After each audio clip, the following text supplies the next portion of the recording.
16 तारखेला दहीहंडी उत्सव आहे आणि हा उत्सव जसा जसा जवळ असतो तसं गोविंदा पथकाची जी मेहनत आहे ती मेहनतीला सुरुवात होते. म्हणजे रंगीत तालीम करणं आणि त्या थर कसे रचायचे, त्यासाठी कुठलं तंत्र वापरलं पाहिजे, त्या खाली फाउंडेशनला किती सदस्य ठेवायला पाहिजे, तसं त्या बॅलन्सिंग कसं करायला पाहिजे, एखाद्या गोविंदा पथकाला आधार कसा द्यायचा, हे सर्व हे तंत्रज्ञान ह्या तालीममध्ये शिकवलं जाते.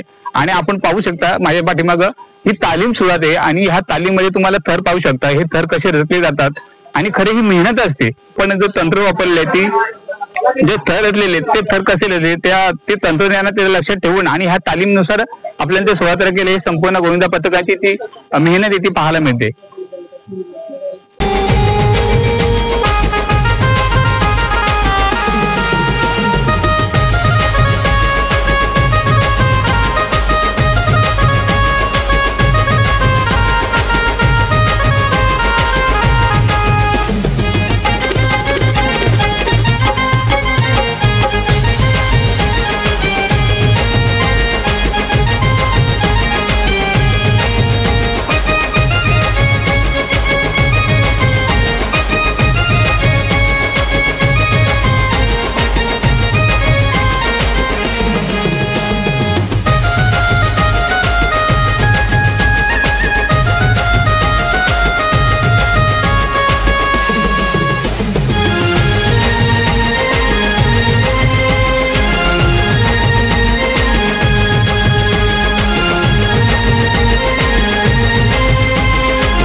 आमच्या गोविंदा पथकाचं नाव आहे आई एकविरा महिला गोविंदा पथक। या गोविंदा पथकामध्ये आमच्या ज्या प्रत्येक लेडीज या जिद्दीने येतात आणि प्रत्येकीला काही ना काहीतरी जिद्द करून दाखवायचं असतं। तर यामध्ये एक स्त्री घर सांभाळू शकते, तर यामध्ये पुढे जाऊन एक एक थर लावून का पुढे नाही जाऊ शकत। आणि आमच्या गोविंदा पथकामध्ये प्रत्येक ही मुलगी थरावर चढते, तर खाली जी असते थराला, मेन थराला, ती तिची आई असते। जर या घर सांभाळू शकतात तर मग गोविंदा पथकामध्ये येऊन जिद्द का नाही करू शकत। मला सांगायचं, तालीम म्हटलं तरी एक वेळ काढायला लागते आणि मग तुम्ही हा वेळ कसा काढता? आता आमच्या गोविंदा पथकामध्ये काही लेडीज घरकाम करतात, तर काही लेडीज जॉब करतात, तर काही शिक्षण घेतात, पण प्रत्येकीला आवड असल्यामुळे प्रत्येक जण इथे काही ना काही वेळ काढून 1 ते 2 तास वेळ काढून प्रत्येक जण इथे आवडीनुसार येऊन प्रॅक्टिस करत असते। गोविंदा पथक म्हटलं, दहीहंडी म्हटलं तर अपघात म्हणजे चान्सेस असतो असतात। मग अशा वेळेला घरच्याकडनं तुम्हाला काही असं हे येते का, तुम्ही जाऊ नका, पडली, काय झालं असं?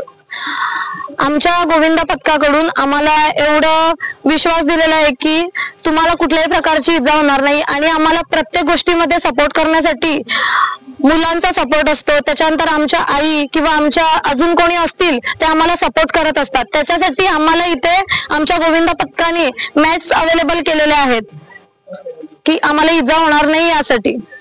इतर ज्या मुली आहेत त्यांना तुम्ही काय मेसेज देता? इतर ज्या मुली त्यांना एवढं सांगायचं आहे की आम्ही 3 ते 4 वर्ष झाले आम्ही खूप जिद्दीने खूप चांगल्या प्रकारे आम्ही गोविंदा पथकाचा कार्यक्रम करतो। 3 ते 4 वर्ष झाली आम्ही 5 थर लावतो।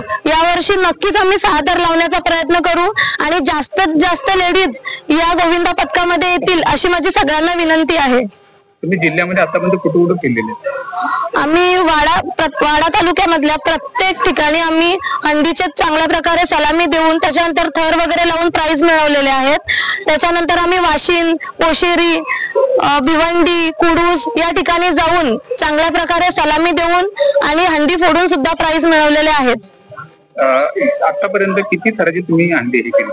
आतापर्यंत आम्ही जेव्हापासून आम्ही 3 ते 4 वर्ष झाली आम्ही हंडीची जिथून सुरुवात केलेली आहे तिथून आम्ही प्रत्येक वर्षापासून 5 थरांची सलामी आणि 5 थरांची हंडी फोडून लोकांना विश्वास दिलेला आहे।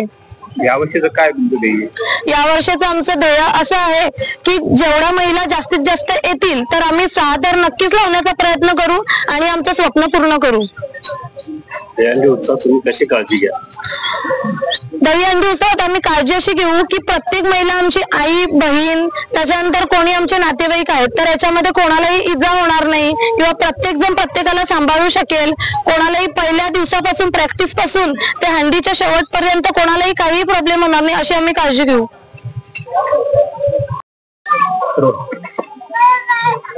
आई एकविरा गोविंदा पथक हा पालघर जिल्ह्याच्या ग्रामीण भागातनं मागील 16 वर्षापासून विविधतेने आणि अगदी कल्पकतेने तंत्रशुद्ध दहीहंडी हा खेळ प्रकार जगासमोर आणणारा आमचं एकमात्र हे मंडळ आहे।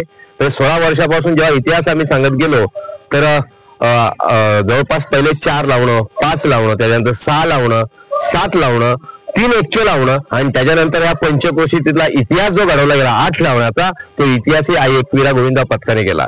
मुलांपुरती फक्त आम्ही मर्यादित न ठेवता आम्हाला जसं आमचं संविधान सगळ्यांना समान अधिकार देतोय, आमच्या महिलाही मागे नाहीत आणि महिला गोविंदा पथक क्रिएट केलं। पहिल्यांदाच 4 थरांची शिकस्त आम्ही केली आणि आज 5 थर लावतात। भविष्यात ह्याच आमच्या महिला आमचा इतिहास जपत 6, 7, 8 असाही पुढचा इतिहास घडू शकतील हा आमचा दावा आहे, आमची इच्छा आहे, आमची अपेक्षा आहे आणि त्या दृष्टिकोनातून आम्ही प्रयत्न करत असतो। जवळपास आमच्या ह्या गोविंदा पथकामध्ये 300 ते 350 आमचे सदस्य आहेत। नित्य म्हणजे गुरुपौर्णिमेच्या दिवशी ऍक्च्युअल आमची विधिवत पूजा होते।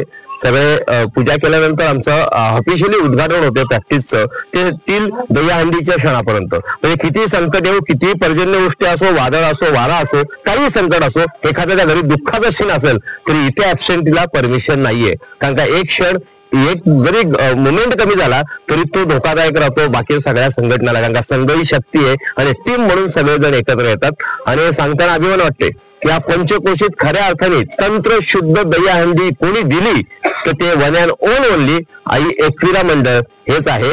आणि आम्ही बाकीच्यांना एक विनंती करत असतो की जत्रेमध्ये हौशे गौशे नवशे सगळे जातात, तुम्ही थराला नाही आले तरी चालेल, पण किमान कोणतरी चढणारा आपला असतो, कोणाचाही असला तरी तो आपला असतो.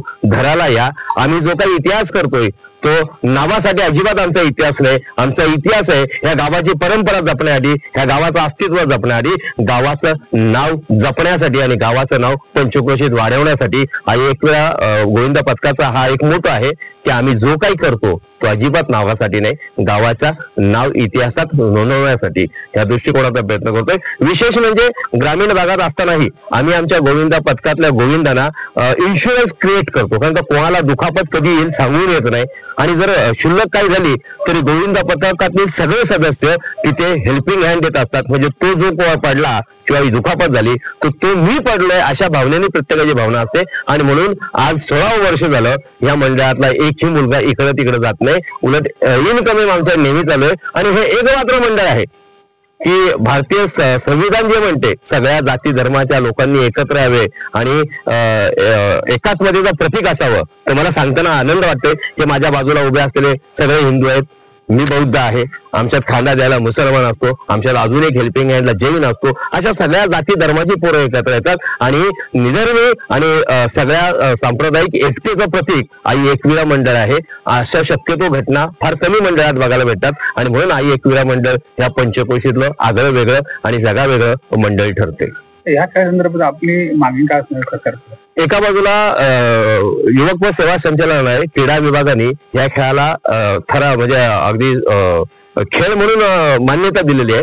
परंतु एका बाजूला आज प्रो गोविंदा चालू झाला, हा प्रोफेशनल बेसला आहे, त्याला फार लिमिटेशन्स आहेत.